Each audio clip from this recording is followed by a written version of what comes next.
In this week's Parshas Bechukosai, at the very opening of the brachos to be showered upon Klal Yisrael by HaKadosh Baruch Hu, we are told that if we hearken to the study, to the observance of everything that we are presented by HaKadosh Baruch Hu, then v'nasati gishmeichem be'itam, that HaKadosh Baruch Hu will see to it that we have the rains at the proper times, v'nasnu ha'aretz, and the land itself, the recipient of that rain, will produce and give forth, yivulah, all that, the bounty that it can afford us.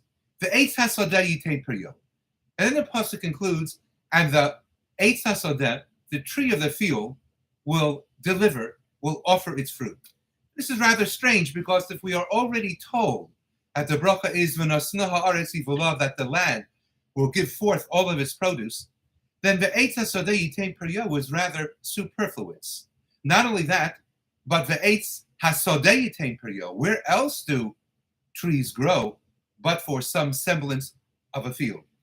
And therefore it comes along Rashi and he cites the Torah's Kohanim, and he explains that the eitz hasadeh does not refer to the offering and the bearing of fruit by the trees that are fruit-bearing trees, but rather hein ilone serek va'asidin lasos peros. But rather the pasuk refers to the trees that never offer fruit. And we are told as part of the bracha that the day will come when the Kadosh Baruch Hu will see to it that even the trees that were always barren and that were never fruit-bearing, why they too will offer a tremendous foliage and a tremendous bounty. And the obvious question is, who needs them? It's a bracha, but aren't there enough fruit-bearing trees? And the answer, I suggest, is that if we understand that at times the Torah makes use of the terminology of eitz as referring to man. For example, when Moshe Rabbeinu sends the spies and he tells them what to look out for, they are to see to it as well that they should be on the lookout for hayesh ba eitz imayim. Does the area of Eretz Yisrael that they are scouting out, does it have an eitz, a tree or not? And Rashi cites a Gemara of Bava Basra explaining an Adam kosher, a proper person, a person who can be a magen, a person who could properly protect them because of all of his merits.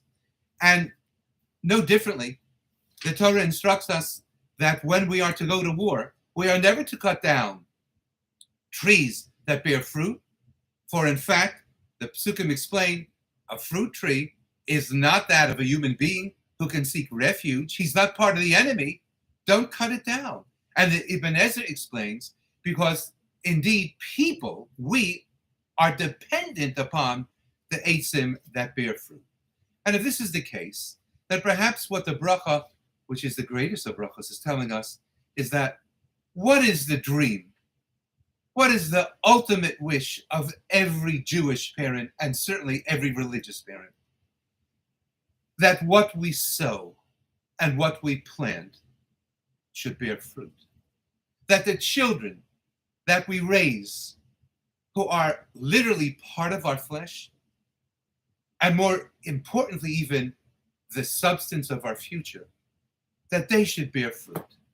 And the pain that a frum parent, that a Jewish parent feels, when a child leaves the derech hayashar, goes off the path, deviates and takes a detour off the path that we have envisioned for him or for her. Well, there is no greater pain that a parent could possibly suffer. So comes along the Torah and it says, hearken to my word. Find yourself, place yourself in the Beis Medrash of the study of my Torah. Achieve an affinity and a loyalty to the performance of my mitzvos. And you will see, indeed, the land will produce yivulah. And even the trees that, God forbid, you should otherwise plant, as the later pasuk within the curses tells us, Uzratem lo rigzarachem v'achalu oivechem, which on the surface means that you will plant and your enemies will overtake you and they will reap all that you have planted in the field. But it could also refer, Uzratem lo rigzarachem, you shall plant your zera, your seed, your children, your future, yourselves, your dreams, your aspirations, your wishes. all of the winds that are foreign to you, that are alien and enemy to you, will devour them in turn.